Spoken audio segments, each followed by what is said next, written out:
Hey, Brandon, Hey, Alan.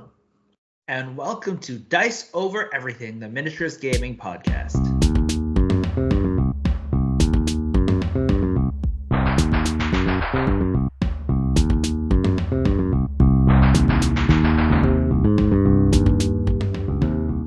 So I don't know if either of us have taken a vacation in a while, or maybe what you'd call a vacation.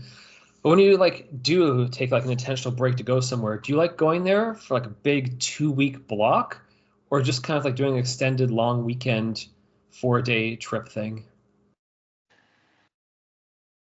I guess the idea of a 2 week block sounds fun, but when I think about it, probably the 4 day block or the week or something like that, and going to a miniature gaming convention. Because Mm-hmm. at this point, I only go to vacations for miniature gaming conventions for my own sake, right? And Okay. when I go to longer ones, it's literally just to go with the other people. And you're like, I want a miniature gaming vacation, but if it was 2 weeks long, I would die. So let's keep it to 4 days. I see, I see. 5 days is fine. Five or Uh-huh. 6 days is fine. But Yeah. traveling the world, what are you talking about? That's not what vacations are No, for. no. Yeah. Yeah. I agree. You read my mind. Now, if you took a 2 week vacation, it'd be like, yeah, I want to work on some giant wargaming project. I'm just going to tell my workplace I'm Yeah. going to the United States of America. Yes, there Yeah, we and are. then, That's where and I'm then your going. diorama is a little United States kind of, I don't know, you're fighting some fantasy Wild West kind of Hmm. diorama or something with a nice train coming through at the time. It'd be awesome. Yeah, we're nerds. I get it. What would you do with your 2 week vacation? Well, Uh-huh. I So, say that, but I am gonna go for a 2 week vacation in the winter, so mhm. it's just uh, not my it's just not my choice. That's all. and you won't be able to bring piles of terrain supplies either. Yeah, I know. It's so sad. Wasting vacation time not working on miniatures. What the hell? Hmm. So, on the note of doing going big or going contained, this week we want to talk about the grand campaign books for Frostgrave, or at least that's how I think Joe refers to his big mission books. Yes. Yes. So today we're going to be talking about Frostgrave Long Campaigns. Frostgrave and the Joe we're talking about is Joe McCullough, the writer of Frostgrave. And basically, he's released a whole bunch of, I guess Osprey has released a whole bunch of expansions to Frostgrave that fill you with new characters, new treasure, and new missions. And the coolest part, like we talked about before, is the extra missions you can play. And among those, one of the coolest things is the large, 10 mission or longer campaigns that have been released. And so far, there have been three of those. There's been Thaw the Lich Lord, Maze of Malcor, and we just finished this one, The Red King. Yeah, so I guess if people haven't read a whole lot about those books, they may have noticed that Frostgrave Second Edition came out in, what was it, 2020? You're So sure? Yes. you're going to want the I don't know if that's Frostgrave. true, but I'm gonna say yes. Yes, I think it's 2020. Yeah, I'm sure I wrote it down somewhere, but whatever, doesn't matter. So you'll want that Frostgrave Second Edition rulebook to play all these campaign books because it gives you the way of building your warband. It gives you a bestiary. It gives you your magic items and stuff that you gather when you're going and grabbing treasure in all those scenarios in those books. The thing is, though, you're like, wait a minute, two of those books came out before the second edition. So are those books even good? Because with a lot of miniature games, you have the rule book, they come out with extra content, and then that content is no good. We don't have to say Games Workshop, but every single time Games Workshop. Yeah, So you'd have great to way to ask make more yourself, money. yeah, if you've gotten used to that business model, you're like, well, Thaw the Lich Lord and Maze of Malcor came out before the second edition book, so are those things even worth buying? And I think the quick answer is yes. They're still very, Yes. very compatible and very easy to make use of. And I think the second edition book or at least some of the FAQs that come with it tell you what to do, and it's very obvious Yeah. because the changes aren't huge. So no worries about going and getting those big campaign books and thinking they're invalid. Or even any of the other the other books. So the other expansion books have smaller, sometimes one-off missions or 3-pack missions, and all the content. In the back of Frostgrave Second Edition, there is a chart that helps you, tells you the little tweaks you need to be able to use the content from the older First Edition with the Second Edition book, and they are really small, very few tweaks needed. Yeah, like the bestiary, I think, didn't really even change from first to second edition. The XP gaining system is different, and you should use the one from second edition because it focuses less on just causing murder and mayhem and more on like accomplishing things and doing magical stuff. So that was a good change, and you want to make use of the second edition rules for those first 2 big campaign books. There's things also like converting the older soldiers into separating them from specialists to normal soldiers, because there's 2 types of soldiers, right? Yes. And that's just in the back of the second edition book. So if you have second edition book, you can use all of that content from those expansions. And like some of those, it doesn't really matter, because why would you ever get a monk, for example? Those guys are trash. Mm-hmm. And we can talk about why you would use a monk when we get to these 3 books, but yes. Sure. So we have played through all of them, and I guess we might as well go. Did we play through them in order? I think we did. Yeah, we did. Because we've been playing Frostgrave for so long, when they came out, we kind of played them with a group of more than just you and I. We ended up playing them with a group of like 4 to 6 people usually. Yes, 4 to 6 people. Which meant we often played 3 to 4 people per table because not everybody always showed up. Mostly we played 3 to 4. 3 to 4, yeah. Mm-hmm. So we can talk about how well designed some of these things are for more players, but if people have listened to our previous podcasts about Frostgrave, they'll know our biggest way of appreciating Frostgrave is with 3 to 4 players on the board at once, just as kind of like a balancing thing mayhem super fun, way more spells going on. It's just way more crazy and unpredictable, but also predictable because they're your opposing players, right? So you can kind of try to judge how they're going to play. For example, one of the guys thought I was a murder hobo because of the way I usually play. But this time I threw him for a loop because I have this campaign, the last one we did, I played really, really nicely and tried not to kill anyone. Whereas for you have a tradition of generally playing a very reserved, conserved style, and it helped you actually win one of the campaigns previously. Mm-hmm. But this time, you want to say how you played? I chose some members of my warband that were clearly murder hobos, and they ran off and got themselves killed. Because that's what happens in Frostgrave. Yeah. If you die enough times, that warband member is probably not coming back. So I'm just like, this isn't me. This is just these warband members have an issue, and I'm sorry I'm not keeping it under control.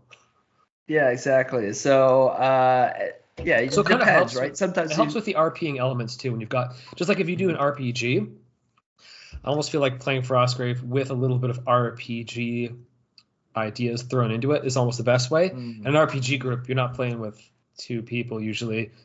You want a group to do an RPG sort of thing. So there's like negotiations back and forth, trading, stuff like that. Whereas if you have one-on-one, it's clearly you're just battling each other versus making temporary alliances and all that. So that is our approach to playing Frostgrave, and we highly suggest it. Yeah.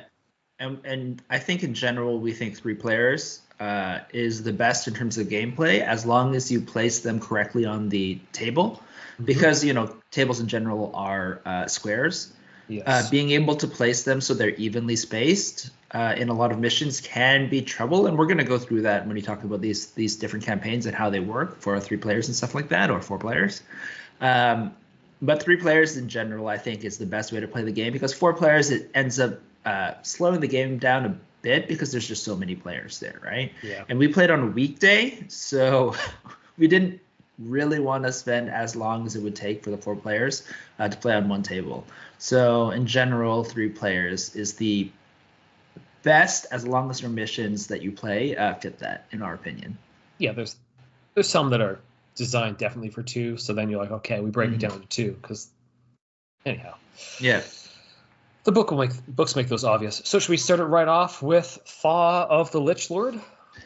Sure. Thaw of the Lich Lord. This is the classic campaign book from first edition. I'm holding it up right here right now. Sorry, I'm blocking my voice actually. Yeah, this one I think in general, when people who are getting to Frostgrave ask what is the one book that they should buy, most people will say this book, Thaw of the Lich Lord, because it was the original campaign and it's a great beginner campaign. Yeah, absolutely.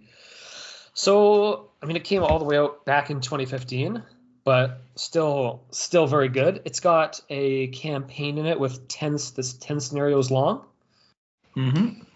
So, I mean, if you're brand new to Frostgrave, I think we should probably could have touched on this before this particular book, but possibly with any campaign game, you probably want to play a few like one-off missions first before diving into a campaign with your group, just to get a feel for like building warbands, using spells, how often your guys die. So the second edition book is good for just like scenarios to pick and choose from to get that going. But once your group is like, yeah, let's go into a big long campaign, you'll want to choose one of these 3 books, basically. Yeah, choose one of the 3 books. So and this one is great.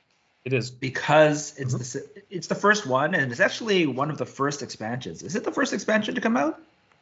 I thought I read that when I was looking at it, but it feels... It's one of the first 3 at least. But it is a great one. It also comes with extra soldiers, so you get like a little bit of everything. A little bit of soldiers, a couple of extra spells for necromancers, and of course the greatest thing, new treasures and new bestiary, right? So it has a little bit of everything in this book. Yeah, the bestiary helps to add to the feel of it, because right from the get-go of the description of the book, like it tells you, okay, this Lich Lord who was like coming onto the scene in the last days before Frostgrave got frozen over has now gotten thawed out. And you're like, oh, okay, clearly he's raising members and you're going to have to go up against him. It's not like, ooh, who knows what's happening? It's like, no, you know this thing has come out of deep freeze and you guys are going to have to go deal with it. So it's like, it doesn't actually say you're cooperating. You can cooperate to some extent, but the book through the scenarios, I think, gives you a fair number of reasons to compete over like taking the scenario objective, would you say? Yeah, I think so. Like I said, this is like a great beginner thing because I guess it's also because this one came out early on. The missions skew relatively close to the main formula of Frostgrave, right? Yep. So they're not so complicated. They're not so elaborate as a lot of the later missions are, because the later missions, there's more books for people who've been playing as long as us, right? Almost, I don't know if it's 10 years, but it's been a while, right? I don't think we started playing when it just came out, but a couple of years after, right? It came out, we started playing it. Yeah. So because it was released relatively early, the missions are easier to digest for a newer player, right? Yes. But it does give you the feel like the scenarios aren't all like crazy different than each other. But what it does do really well is it makes you feel like you're getting closer and closer as you go through the missions towards the Red King's hideout. Like you're finding his stuff, you're smashing it, you're finding his Lich minions. Lords stuff. Yes, the Lich Lords. Like if the scenarios, despite what we said about them being kind of like the standard place the treasure, go out and do stuff, it adds enough on, and what it does add in terms of the enemies you're fighting and just like having some mini boss battles and all that, it does a really good like almost role-playing style way of leading you towards the final boss. So that was really enjoyable. And you even have a chance of getting a special soldier called besides just the ones that you can always get that are part of the book, there's a chance to get a special soldier that is one of the monsters, which is a ranger, which is a reindeer man. So if you can get a special treasure, you can actually hire a ranger to fight with you, and they're extra good against undead. and they're actually just overall really good. Yeah, right? I still remember the mission where you have to fight the Rangafurs, and I remember them just like kicking our asses. Oh, Rangifer, maybe that makes more sense. Rangafur. Yeah, in retrospect, I'm like, we played harder missions, but for some reason, the reindeer men just kicked all of our asses when we played against them. Who knows why? So that's one of the things where it's really fun to, fight over trying to get that book, right? And so, yeah. Also, is there a track where you can... are the kind of things. Also, isn't there a track where you can yourself try to become a Lich? Yes. Yeah, during this campaign, one of the guys who played got the book, one of the treasures, right? So this is why treasures matter, right? Because some of the treasures can be a book to get a Rangifer. Some of them can possibly turn you into a Lich if you get this treasure, right? And so one of the guys decided to become a Lich, which is, it's just a crazy kind of role-playing kind of thing. Even though the Lich is not like super strong or whatever, just the idea of being able to do it to change your character is the kind of thing that makes this thing filled with character and fun, right? The treasure that you get feeds back into the mission that you're playing and kind of overall has that great theme of undead, of this Lich coming and getting all of these undead necromantic magics. Yeah, and even the bestiary, how the bestiary switches up from the standard just collection of monsters. You end up fighting more cultists. You end up with the possibility that the Red King shows up early because he's just wandering around. Lich Lord, yeah.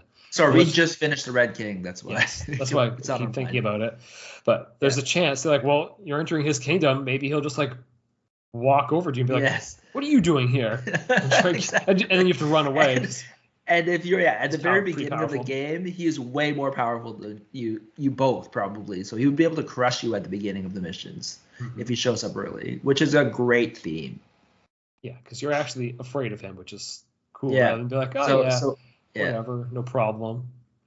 Yeah, you can see like on that mission chart, right? So generally it's really rare for him to show up, but the fact that he is on that chart for random monsters is the thing that makes you respect him, because they're like, generally he's never going to show up, right? Because it's such a rare chance on the chart, but you know that it's a possibility, which gives you that RP feeling of he's actually out there in the world, right? You're doing all your stuff. He's also doing his stuff. Right?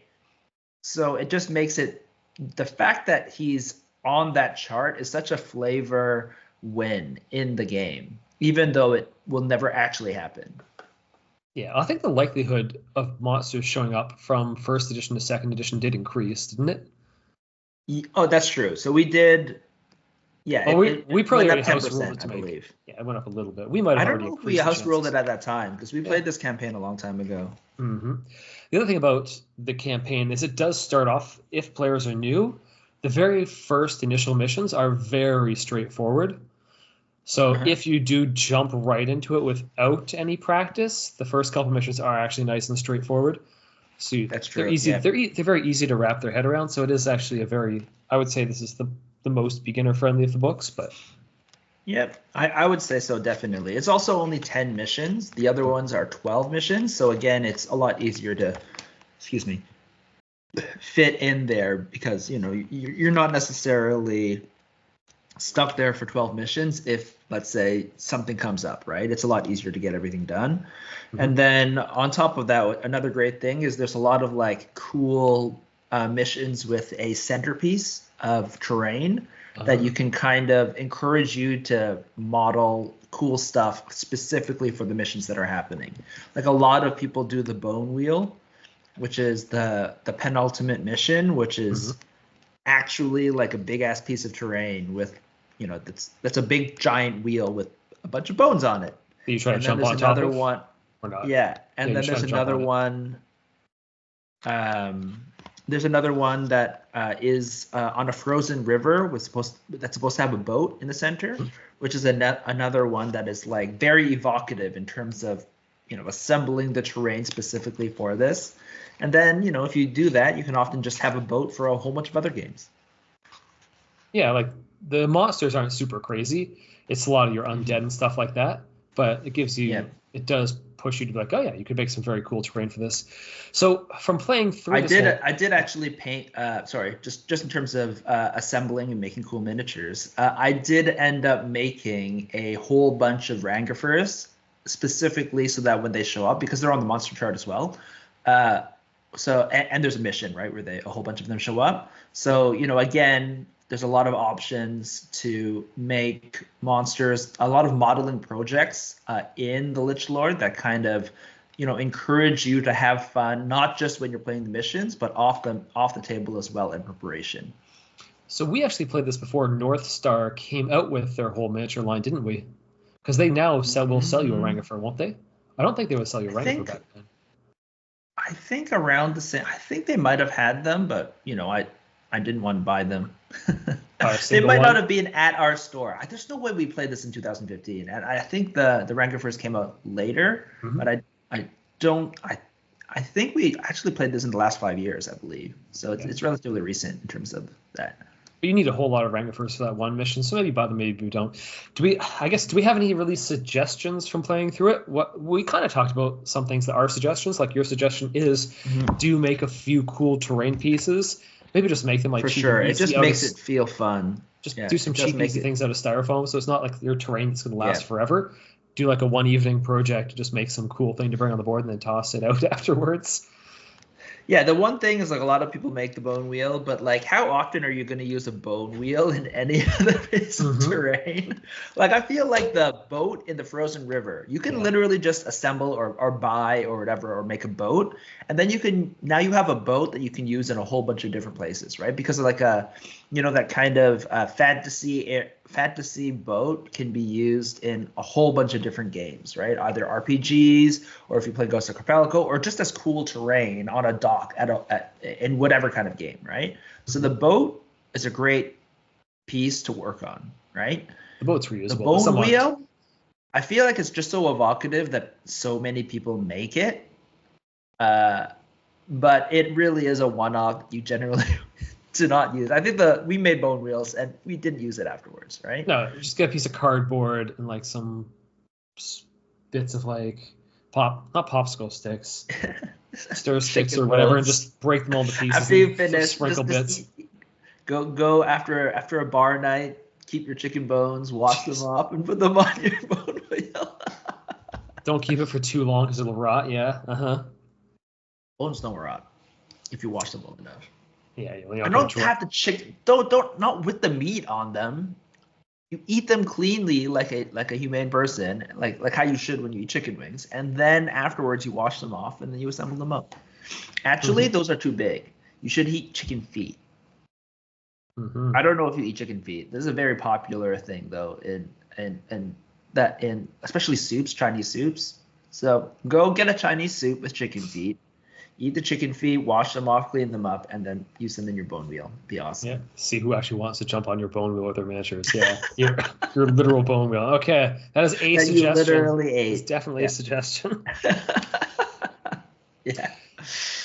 So one thing that we did for the very final scenario when you do encounter the Lich Lord is one of the players got one of their friends to show up who wasn't part of the campaign to play the role of the Lich Lord because he's got a whole army for himself. And you don't want him just moving in random directions and you just gaming the system on all the monsters. If you want to feel like you're fighting an intelligent opponent at the end, which Lich Lord is not just some random wandering beast. He's powerful mage. You'll want someone to show up and play his forces. And I was disappointed the person who showed up wasn't ruthless and destructive enough. It was too much of the RPG aspect. He didn't want to kill people too badly. He cared too much about killing our wizards instead of like going all out. You want to find your bloodthirsty friend who just like wants to destroy everyone. The worst TM. The worst power gamer. The worst power gamer. The person who you should never RP with because they just try to min-max everything. You find that person, you're like, I have a role for you.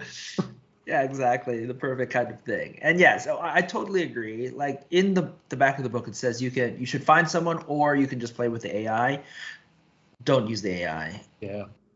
Yeah, definitely you should find that person. If you can't, at least even if you can't necessarily find someone who who knows how to play to do it. See if you can find someone who can at least, like, maybe they can say what they want to do with the Lich Lord, and then you do it rules wise. But just having that extra person there directing the Lich Lord's minions, because the last, the ultimate battle is against this thing. It's a great ultimate fun climax to the missions, right? When you have to play against a real person in the end, as opposed to just against the other players.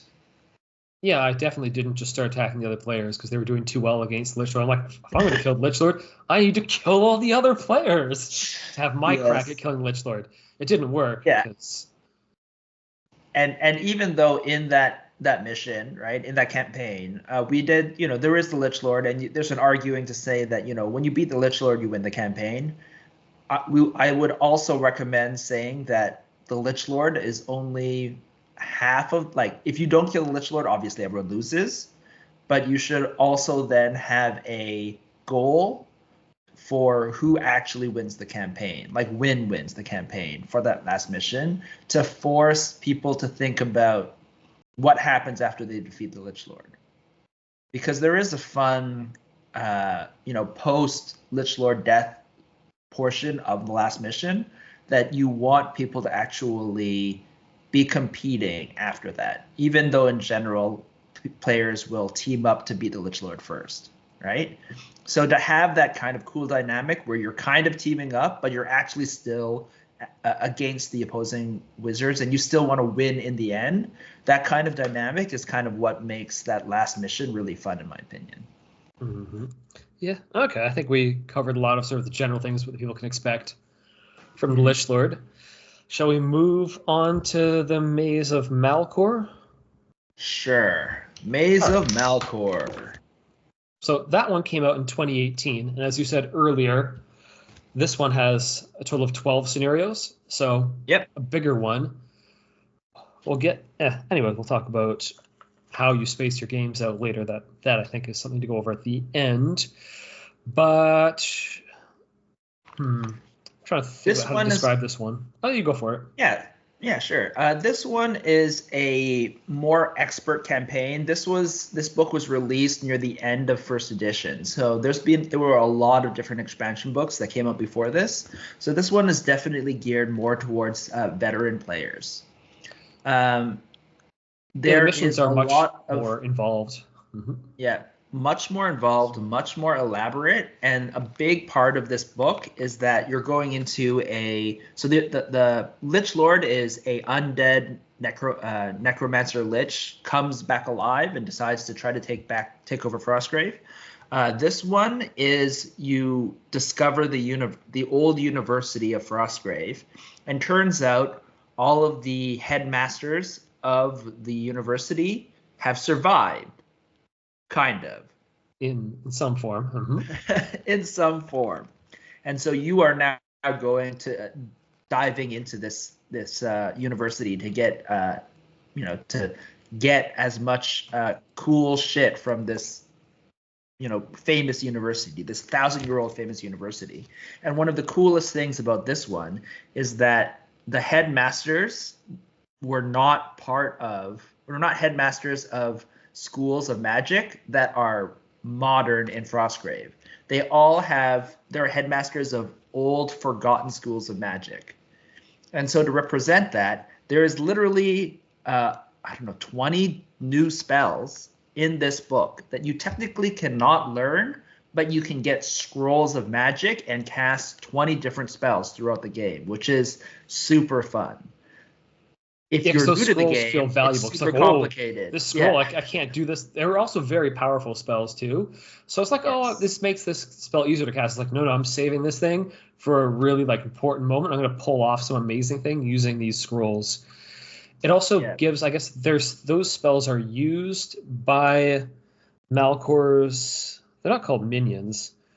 There's the other headmaster. Sorry, not the headmaster. The other people. Mm-hmm. The other. What do you call it? Professors. Yes. Are they wraiths? So are they technically wraiths? There are 5 of them. Mm-hmm. I think there are 5 of them. Yep. They are basically all the people who survived. Yes, in wraith form. In Wraith form. Yeah, again, they're undead. Just spoilers. Yeah. So what the book does tell That's how you, they survive. even though it's not really that much of a spoiler, because the book up front tells you the first 6 scenarios are played more like usual scenarios, but then scenarios 7 to 12, where Malcor's minions start showing up, it tells you, well, you may want to bring another player in to have them control the forces of Malcor, because they will behave much more intelligently than, like we said before, just wandering around as per the instructions in the book. When they see things, don't see things, which we ended up having one of the people do that. So it's almost like, it is kind of like RPing, because the person who's the DM is just playing all the bad guys, and they're like, no, I don't want you to show up and kill me at the end of this. I'm going to kick all your asses before you get to me as the final boss. So he sends his minions towards you. He's like, yeah, you're not going to be able to kill my minions. But then if you kill them, like, ha, showed you. But you're not forced to kill them as part of any of the missions. You can just like steal things, run off. The mission isn't, all those missions before getting to Malcor aren't like, oh no, you have to beat all these mini bosses. It's like they're there to harass you while you're going through the university. So it has a very good feel of you're actually like exploring new areas. The scenarios do a really good job of making you feel like you're entering like that particular environment, like going into an aviary, going into like a library, going into the feast hall. It all does, like all the scenarios like do a really good job of letting you envision yourself going through this the theme of the university. Inside. There's a lot of inside things because you're entering a university.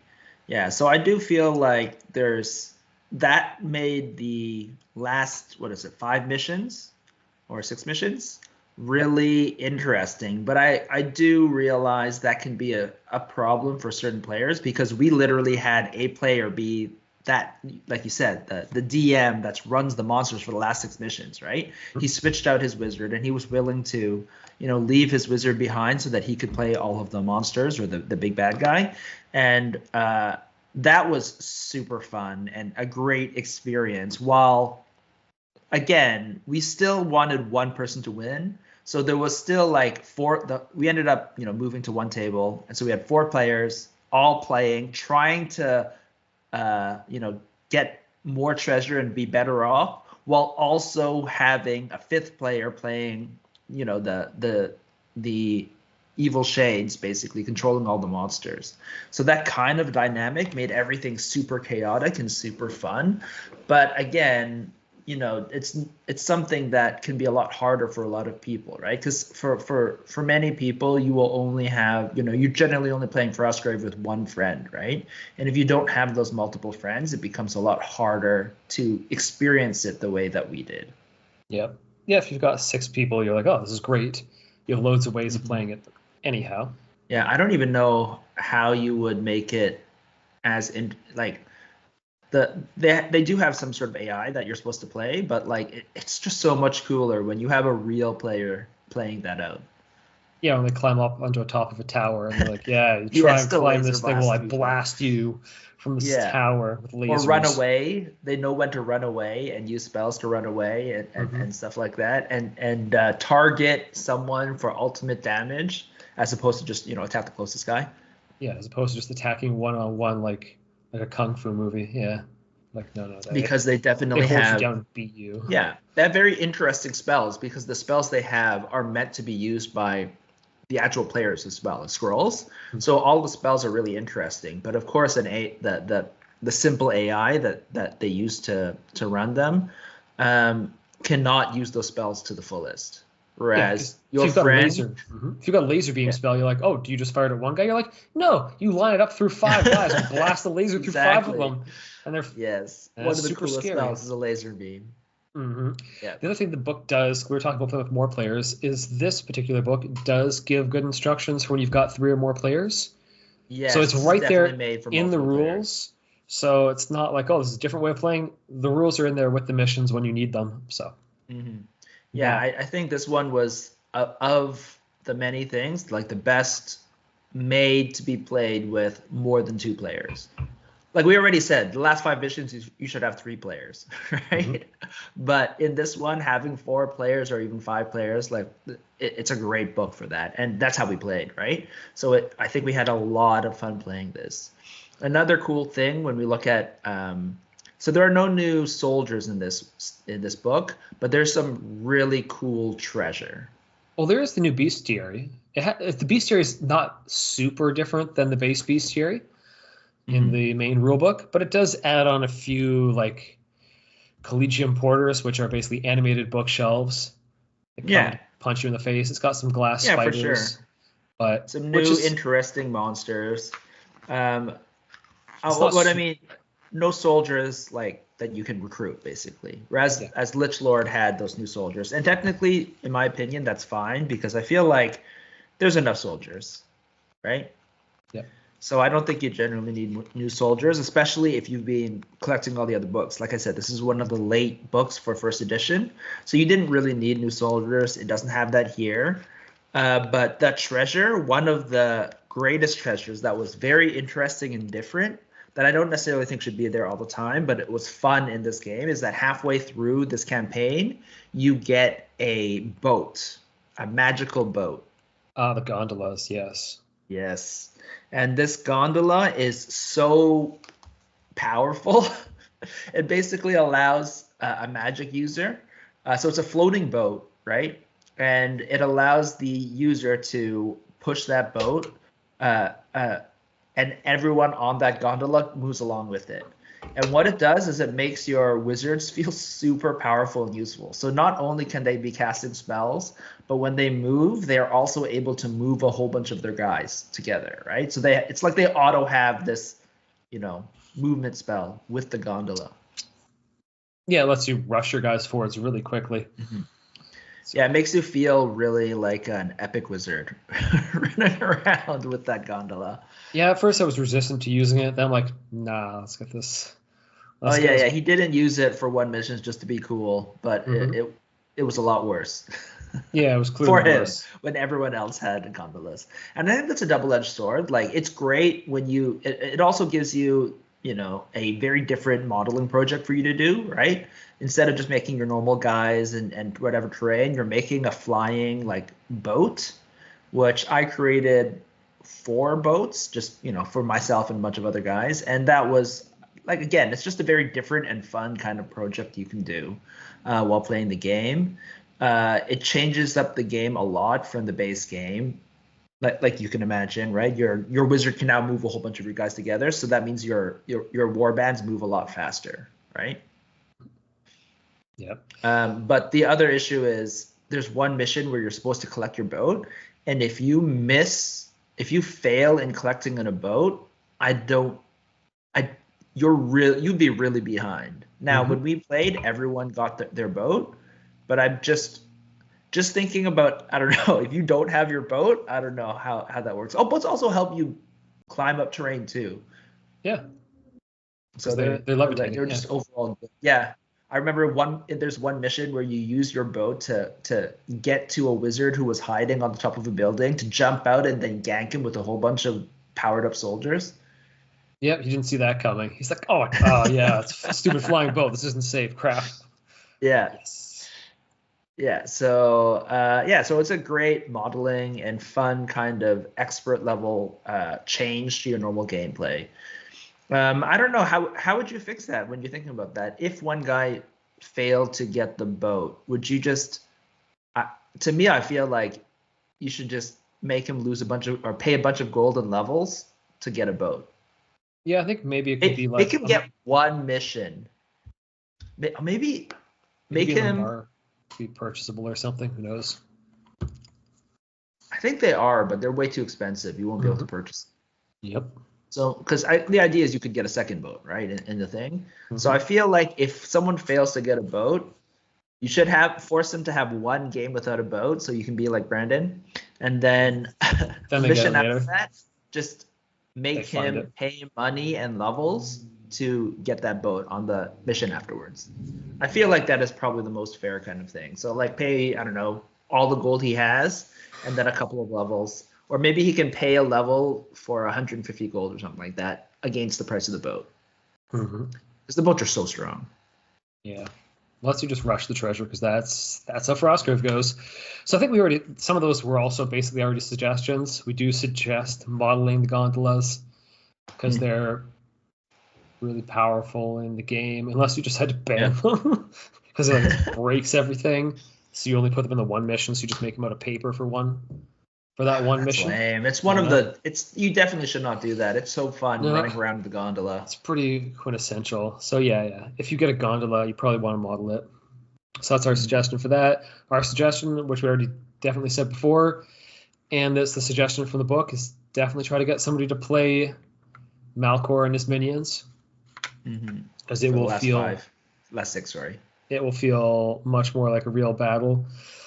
Other suggestions, I would suggest from a modeling perspective to model lots of bookshelves and doors. Because the bookshelves, you feel like you're in. All the missions kind of talk about them being like the library of this or things like that. It feels very university, having bookshelves everywhere. And a lot of missions have doors because often you come in like at different points of doors and you have to go back out through doors. The doors take you to different areas. So those are my modeling suggestions for Maze of Malcor. Yeah, I made a whole bunch of walls, and specifically, because it's supposed to be indoors, unlike the ruins of most of the time when you play Frostgrave. Yep. So that helped make the game much more evocative. And the thing is, walls, doors, library, like shelves and things like that, they really help. They're really useful in other games as well, right?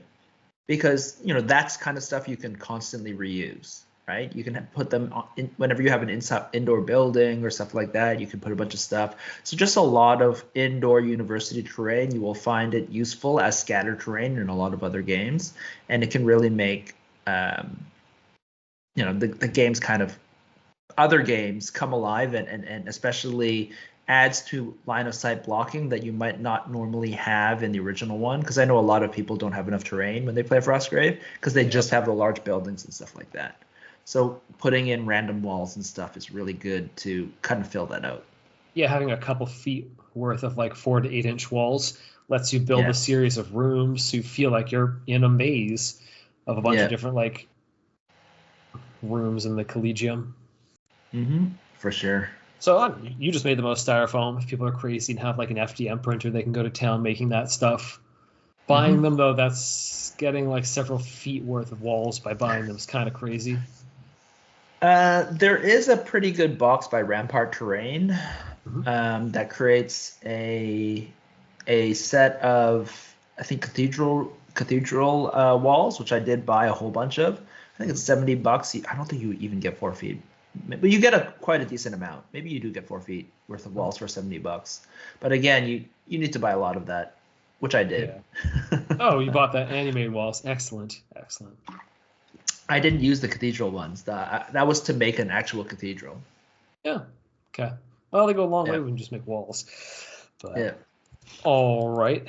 Other suggestions? I don't know. I think those are our suggestions. Yeah. Yeah. In general. How to run it, make things for the most entertainment value. All right, so on to the one we just played then, the Red King.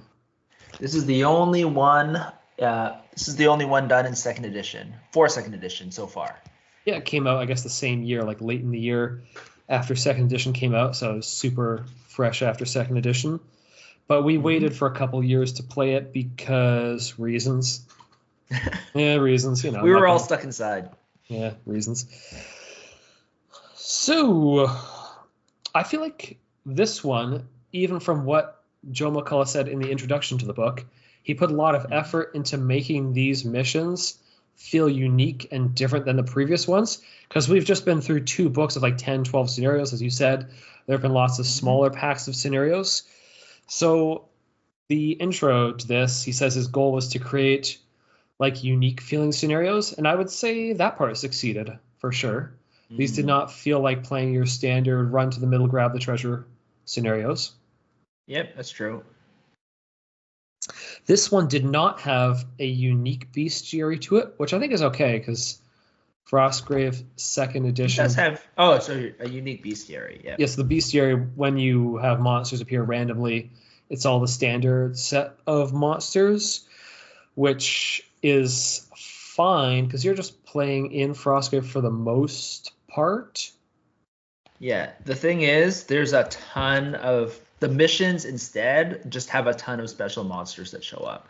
So even though the bestiary of random monsters is the base one, most of the monsters you're going to be fighting are from the scenario. And they are a lot of Red King's minions, a lot of demons. Yeah, so I guess jumping to some of the suggestions, you're going to want a lot of demons and different looking demons. Oh, And let's go back to the part about a lot of demons, like a lot. So. Oh my gosh, the last mission, oh my god, filled the table. We were outnumbered, I feel like, from the monsters. Yeah, we'll get back to the part about the scenarios about what happens when you're outnumbered by monsters. But anyhow, so that was sort of his introduction to the book.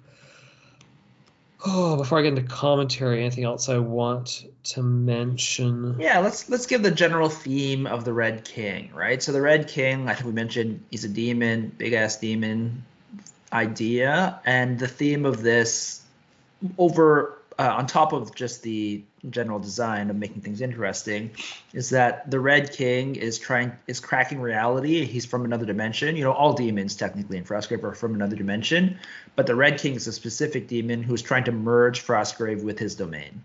Mm-hmm. And so there's a lot of cool things, a reality cracking portion of the game where if you roll a certain thing, number on initiative, reality cracks and you add a special rule of like crazy stuff happening. Mm-hmm. I think my favorite of those things is a giant foot comes down and smashes everyone in a certain spot on the table and then just keeps on smashing a place close to that. That was my favorite, but there's a whole bunch of them that are crazy and fun. Yeah, I remember in our mission when we played, that happened. We were all fighting over like the central treasure, like kicking the shit out of each other, and the foot just came down and smashed the treasure. And we're like, oh, well, I guess there's no point to this anymore. Let's just leave. Yes, exactly. Oh, okay. That was super fun. Yeah. So that's a great kind of feeling, and it was that to me is one of the highlights of this kind of thing. And then of course later on, to make it interesting, the Red King does end up starting to merge Frostgrave with his realm, and then you can no longer recruit monsters or your base, and you you then have to just get stragglers at the very end. You just roll randomly and see what new guys replace the guys that have died in Warband.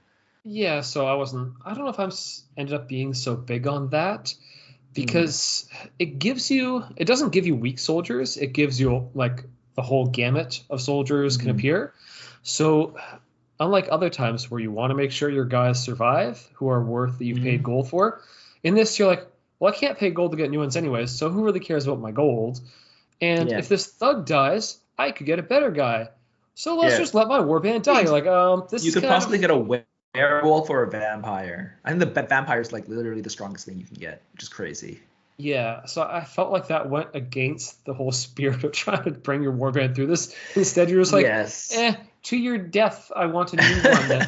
Not good enough. Like, is that the spirit? I feel like that is the spirit of a wizard, right? Where you want your wizard and apprentice to survive, everyone else is expendable, and you're sending them to their doom. But the thing that I didn't quite like is you have nowhere to spend your treasure. Yeah. So suddenly tracking your gold for the last half of the campaign doesn't matter, and your base, and you don't want to upgrade your base because you don't even have a base for the second half, which I feel like is one of those fun things that it's different, but I don't think it is actually as fun as just having a base and collecting gold and trying to spend your gold, right? So to me, and the market goes, and the ability to buy new equipment goes away too. Yeah, I feel like, and it's for the last 6 or whatever missions, and the idea is it's supposed to feel like shit is going down, right? Mm-hmm. Yeah, it works. It does make it feel that way, but it does make it feel that way, especially if you lose one of your important guys who has your coolest treasure. But the cost of not being able to use any gold and having all the gold you collect not matter is a big deal. I think it really, you really do lose something on those last missions. Yeah, you're like, why am I grabbing these treasures? Like, I don't usually get any. I'm not probably gonna get anything from grabbing this treasure. Why bother? I feel like they should have. There's like he should have had a specific interlude on mission 11 or the penultimate mission after that, where there's some way to spend your gold somehow. Maybe maybe there's a special dimension where you go to, or if you do something, you go to an interdimensional demon that is willing to take your gold to buy stuff. And maybe it's a limited thing. You can only spend your gold on like a black market, right? The demon's black market, where they kind of just like come and go from the world. Like, yeah, we could use this. Yeah, I feel like we're talking about the ways that you would make the mission, the game better. I feel like having a demon black market at the penultimate mission would be interesting to do, so that all the gold you collected for the last 6 missions can be useful.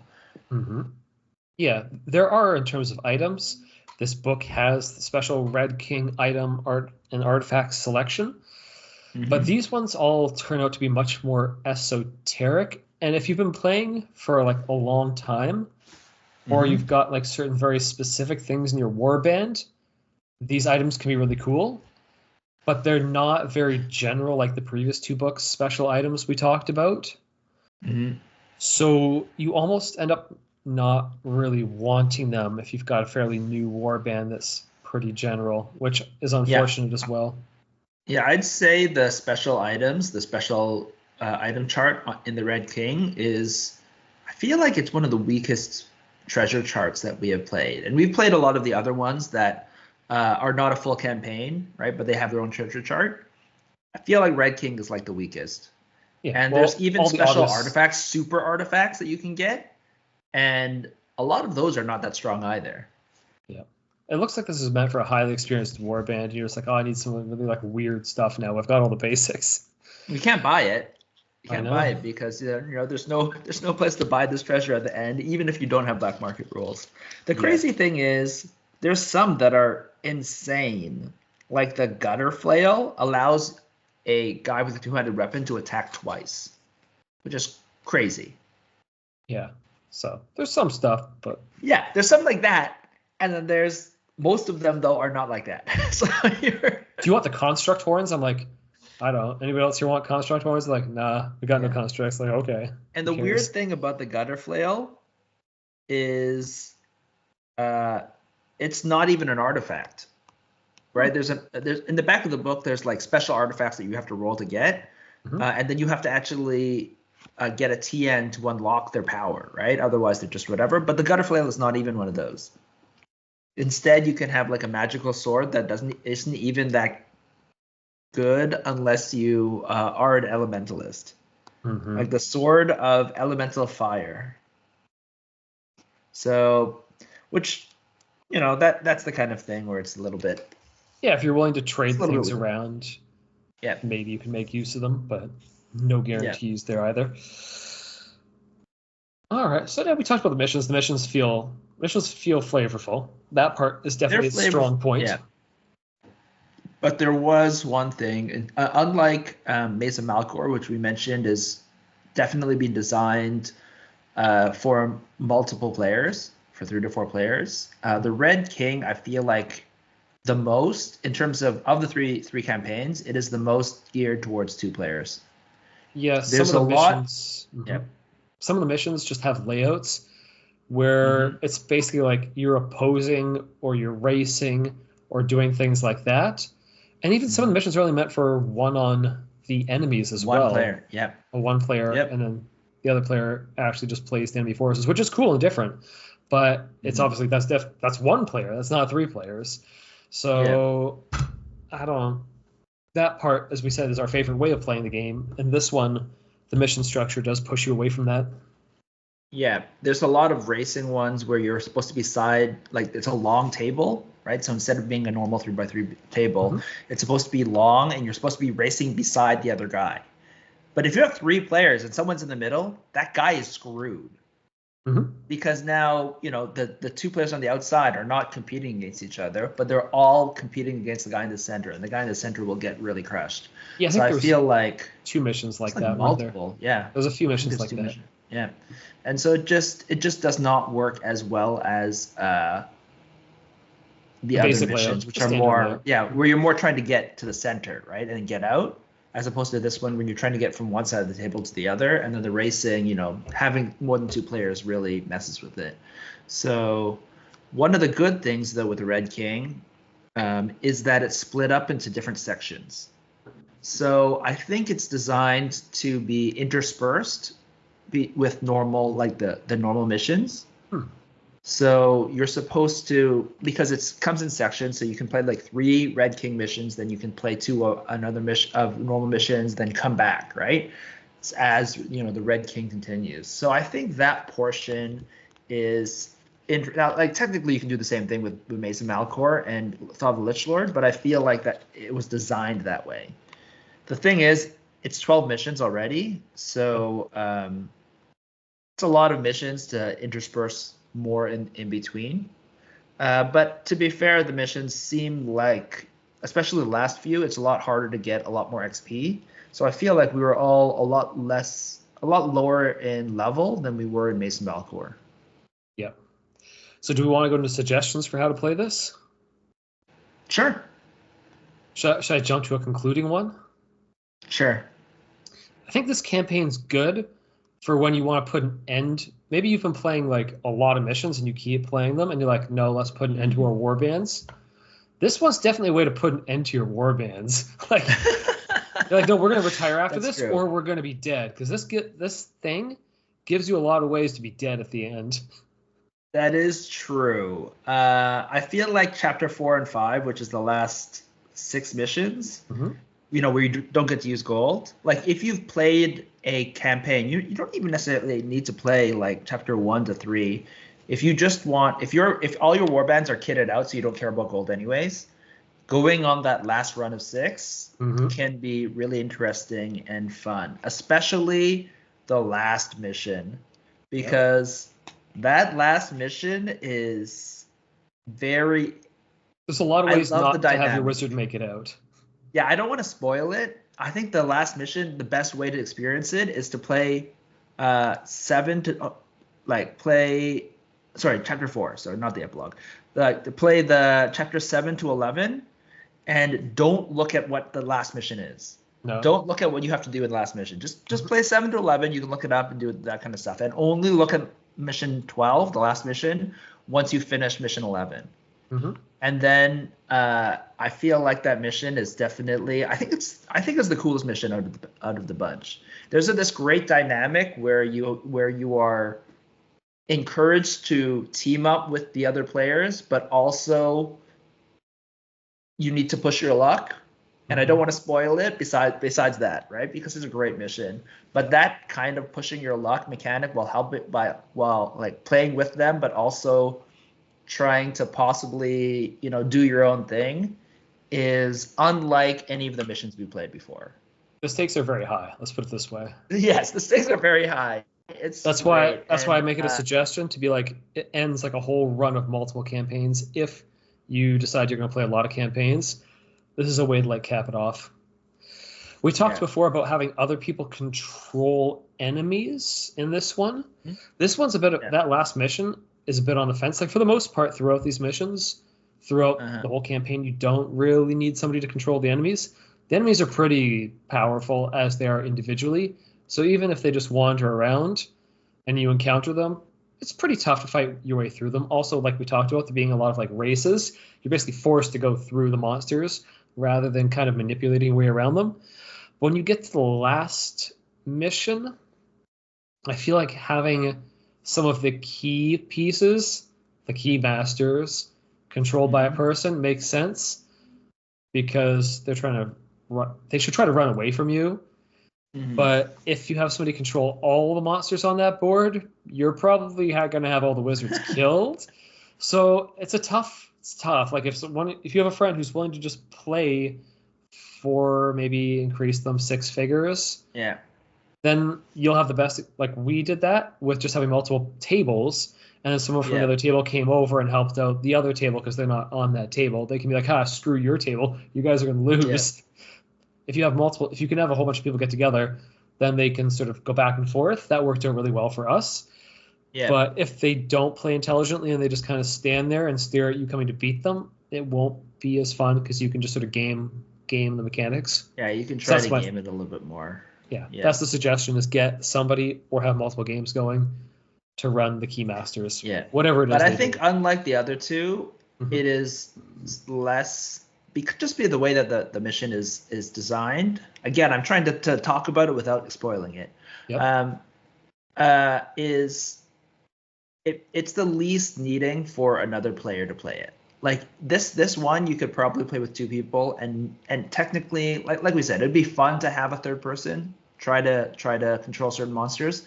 But I think this book is the least needing of other players to come in and control them at the very end of the game. Like throughout the entire thing, if you just had them run on AI, it's probably fine. Yeah, that's for sure.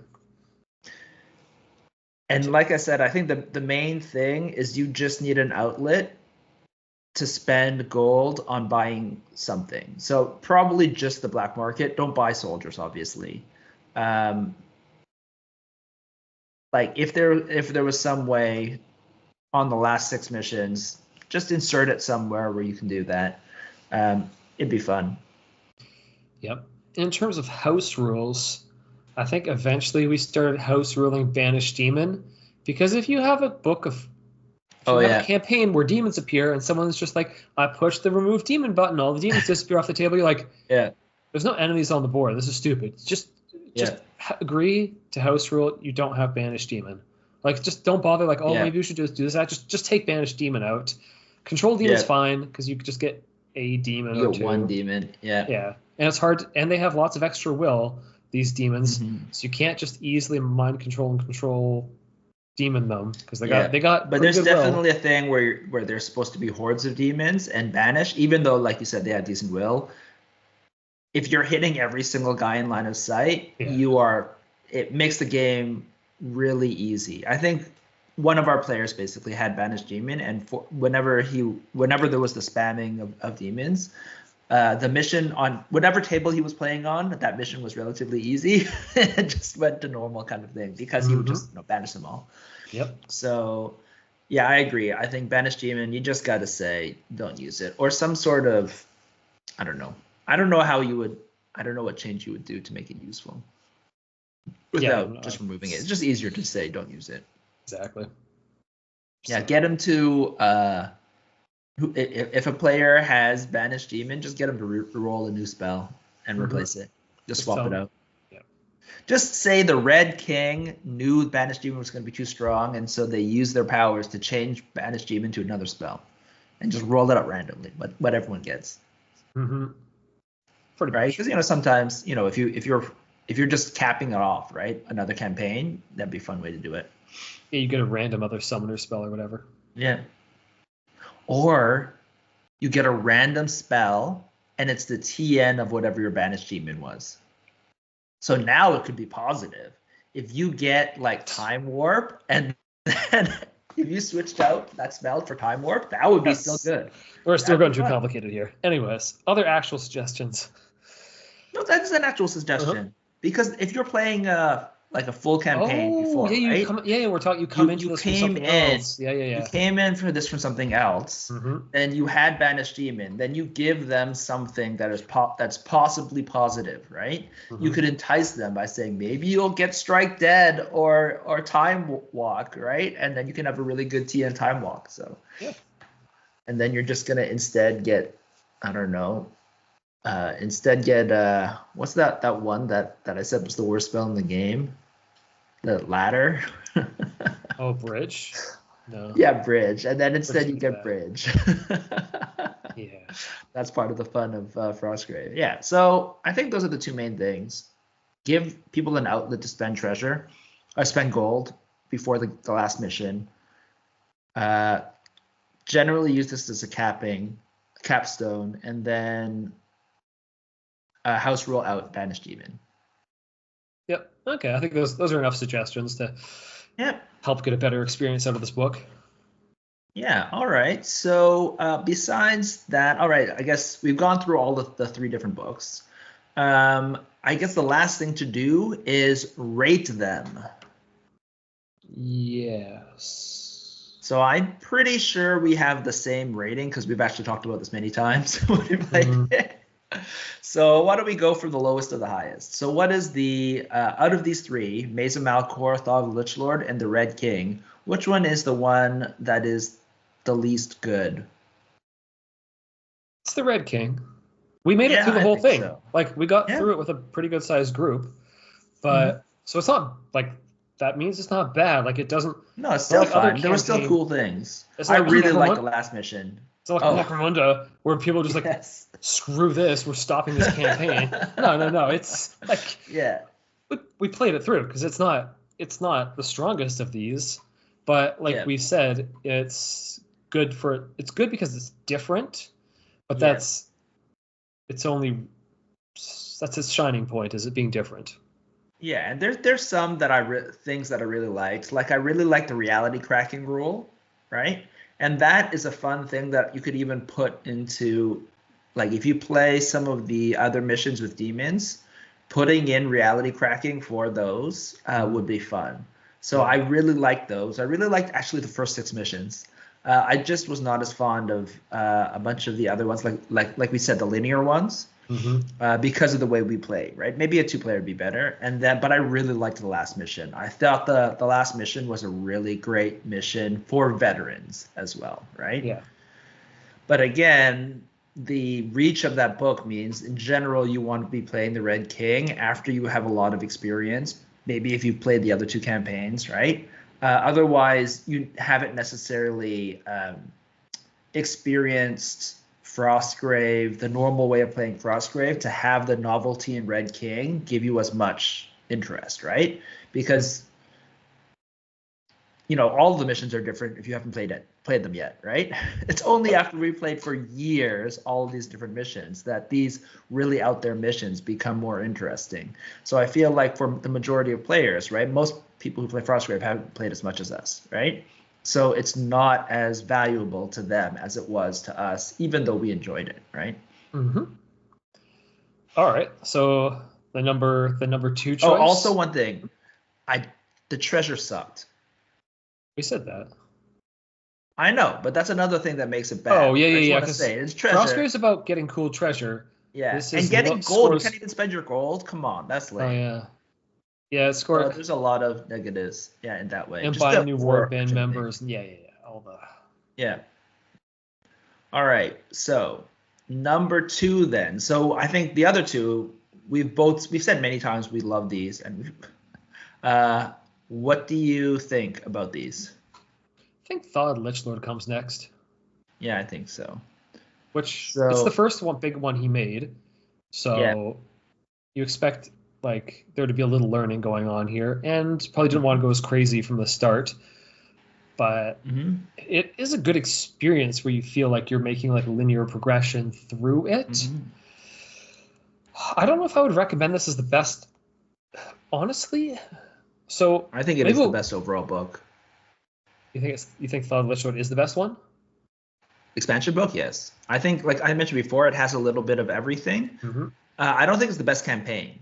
I think it's the best overall expansion book. If you are brand new and you want to buy one expansion book, Thaw of the Lich Lord is the one, because it is great. It has a little bit of everything, like I mentioned, and it also is the most beginner-friendly thing, while also having one of the large campaigns. So you will get a lot of play out of this book, from the front to the back. Yeah, I agree. It's the best for beginners too. Don't use a bard. I think bards are bad for the gaming experience. It's not that they're bad. It's actually that they're kind of too good. But they're kind of too good to a specific type of spell, because they give everyone around them plus will. And I think we've mentioned this before. Willpower, anti-willpower spells needed the buff, and putting in a bard is like it's a nerf to every willpower using spell. So you should not use bards. Plus, like, really, singing is going to make everyone have better will. Come on, that's not real. Okay. Yeah, a fireball. Shooting a fireball is real, but a guy singing to make everyone feel better about themselves, no, that's not going to happen. No, it's gonna be a magical something or other. Who knows? It's a magical. Yeah, a magical item that gives everyone plus will makes sense. A guy singing does not. It's his magical bagpipes. Yes. Yeah. It damages the spell. Yeah, so I think Thaw of the Lich Lord, I praise it so much. It's not that it's bad. It's actually, like I said, a very, very good book. It's just how good the last book is that we're mentioning. Maze of Malcor is so fun. Yeah, I was reading back through the missions before to talk about this. I'm like, oh yeah, I remember what happened in all of these missions. So, like, that's how good the missions are. Is that years later? Yes. Like, oh yeah, I can like visualize the board still, which is crazy. Yeah, the missions for Maze of Malcor were really epic, and the idea of having 6 missions where you have just another friend play those characters gave so much evocative feeling for the events. Thematically, it's also very different because it's indoors from a lot of the other books. So if you're playing a lot of the other missions, Maze of Malcor will feel very different and exciting. And in terms of the campaign, it just gives you such a great different experience than the other books. Yeah, like the missions are way more involved than in the Red King, which is why we both say if you're a newer player and you want to embark on a big campaign, probably just go for Thaw of the Lich Lord. And also, you don't want to do the best book first, because then you're like, oh man, we've already like this one's not as good. With this one, you're like, if you play the Red King first, it's fun. Thaw of the Lich Lord?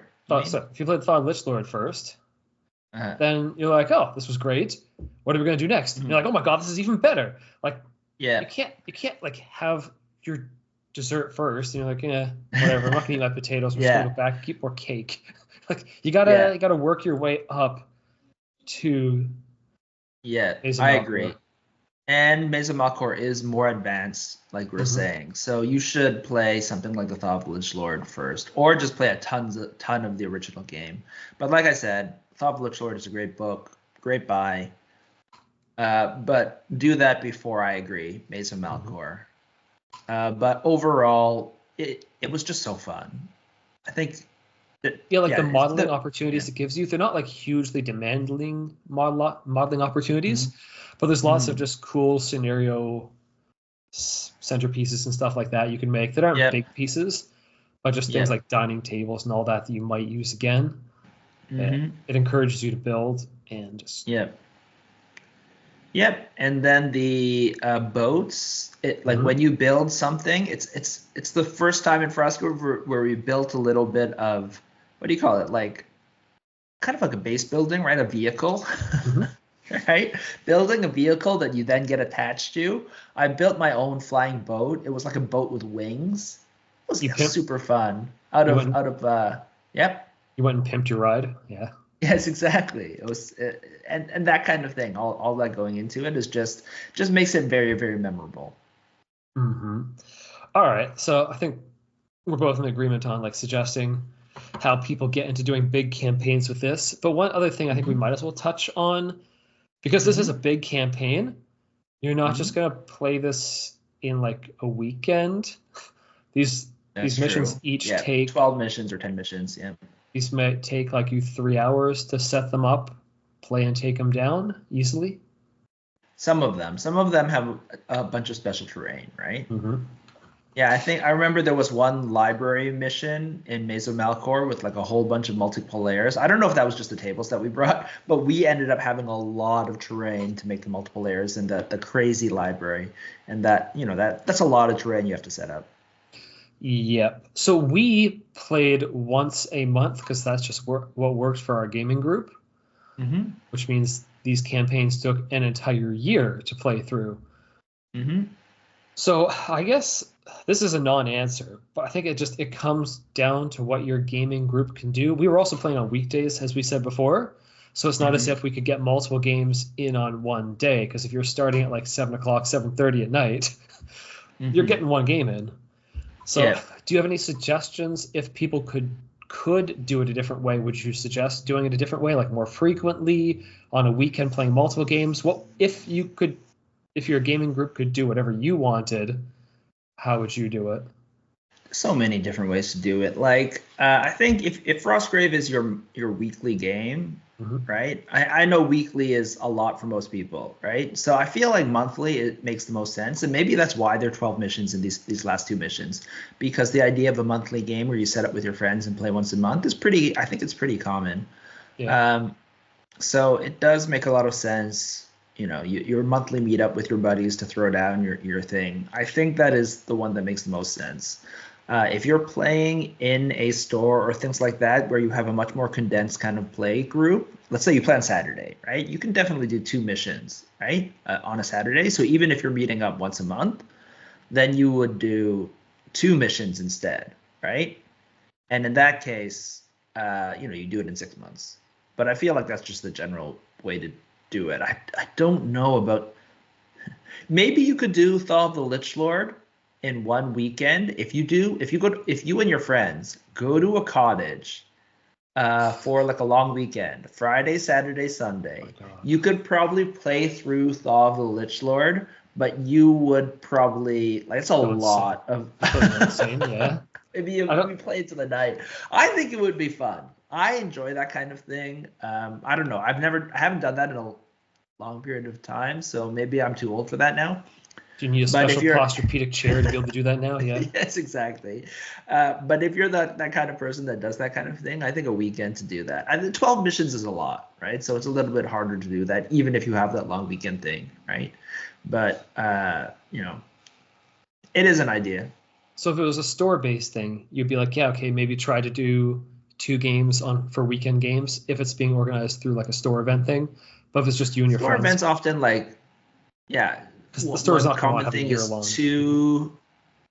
Is like, I guess every 2 weeks do 2 games is a pretty common thing, because you have to organize it. Some people will not be free a week, but if you did it every 2 weeks, have 2 games, so it's basically a game a week in terms of pace, you could probably get through it, right? I've found once a week for a game that I'm not as that when I have a lot of other games to play is a lot, because I joined a more time thing where it's like, I think it's a game per week, and it was a lot to get in, because I still play other games, right? Yep. And just fitting that in. But I think for a lot of people, if it's their only game, it's not crazy to do that once a year, basically, which means so 3 months out of the year, you're playing a game a week, right? Which is a lot, right? But if you're only doing it 3 months of the year during let's say the spring, where usually not a lot else is going on, it can be really rewarding and fun to do. Yeah, like you start in February or something. You're like, all right, I'm inside. Exactly. I'll do my modeling project in February. Early February. We'll start in like March or something. Yeah. Yeah, and then you finish before the summer, right? Where everyone has a whole bunch of stuff. So that would actually be your ideal way to play, is to like make it a spring quarter. Oh, it started during the winter, actually. It's Frostgrave, right? Yeah, exactly. So either started during the winter or no, you can't start it during the fall, because then you go through Christmas. So it has to be right after Christmas. So in January, everyone comes back, and then like midway through January, you play it out during the winter. And then when spring kind of is thawing, then you're finished your Frostgrave campaign. So you play February, March, April, and you try to get in 4 game every week. It's a lot. A game every week. Yeah. Yeah. So generally you schedule 2 games every 2 weeks, right? So that you have some leeway. But yeah. Okay. Yeah. All right. Anyways, there's no definitive way of playing it. All right. Yeah. In terms of the market, is the market? Did we play the market? Do we usually play the market differently than second edition tells us to? No, we play black market now. Okay. So black market is an option, right, rather than a default? Yes, it's an option. And we suggest using it? Use black market. Yeah, definitely use black market. I think it limits the ability to just buy whatever you want, and I think that, and then it makes it exciting when you can buy something everyone actually wants, Yeah, and even if somebody gets like tons of gold and they're clearly running away on gold, it doesn't necessarily mean they'll get everything they want, because it doesn't. The black market stops it from just being. Yeah, It's only a limited gives you some selection. time to catch up and stuff like that. Yeah, Yeah, and it's just another more exciting thing to be like, all right, let's see what randomly appears in the market, rather than being like, oh yeah, everything's guaranteed, and no, Frostgrave's not about you getting anything guaranteed. Yeah, yeah, you need that chaos, right, and being able to somehow make things work with what you get. All right, I guess now that we've finished all 3 of these major campaigns, one thing is we can wait until Joe McCullough does another long form campaign. But what would you think about what we should be doing next? So we've kind of talked about this before, but there's a smaller campaign of Into the Wilds, which also has a fairly different set of rules, where I guess you've got to keep your guys fed while you're going through the woods. Yeah. Which I think would be fun to intersperse between other missions, because like we talked about before, when you're in the woods, you don't have a way of buying stuff and spending your gold, really. So what we noticed with Red King was, if you can't spend your gold, you're like, yeah, what am I doing? So I think who cares about this gold then? Yeah. So because there's all these like 3 to 4 scenario sized campaigns, I think taking one 3 mission campaign, playing that, going on an Into the Wilds excursion, and then coming back into some other location, or just maybe you go out in the woods and you come back to Frostgrave, because it's Frostgrave. I think hacking together 3 different things with Into the Wilds in the middle would be fun. Yeah, I think I agree. I think having 3, like, we're thinking stringing together our own campaign with Into the Wilds in between. So you do like one mission, then Into the Wilds, then a 3 set of something else, then into another 3 missions for Into the Wilds, and then ending it on something like the Coming of Ambermax, which is a demon. Would be a nice way to string those all together. Maybe you'd have to strengthen Ambermax because it's the very end of a 12 mission campaign, just so that it's more interesting. But besides that, there's a lot of these smaller missions that we just played before, but like string that together to form its own campaign, and then having a player go and write some sort of story beats to kind of solidify everything together would be fun. Yeah, so you got a little bit of your GM skills, basically. Once you've used up all of Joe McCullough's GMing, you're like, all right, you got to go start creating your own, basically. That's what it comes down to. Yeah. But there's a way to do it. For sure. Yeah, I think the guys were saying they wanted to do a dragon, which is lame. I don't like dragons. Is there even a dragon in any of the expansions? No, there's no dragon. Yeah, because he knows better. There's no dragons. Because the game maker knows better than that. Yeah. I don't know. I think dragons are just played out. Don't go full never go full D&D. Yeah, exactly. All right. Well, that's our thoughts on long form campaigns in Frostgrave. It was a super blast playing these all, and I think we've mentioned this before, but any of these are great to play. So yeah, if you have any questions on that, on things we talked about, or on how you might want to do things, or things you ran into while playing these missions, give us a shout. You can email us at contact@diceovereverything.com. Or find us on Facebook. We're Dice Over Everything. It's been Alan. Yeah, it's been Brandon. Bye.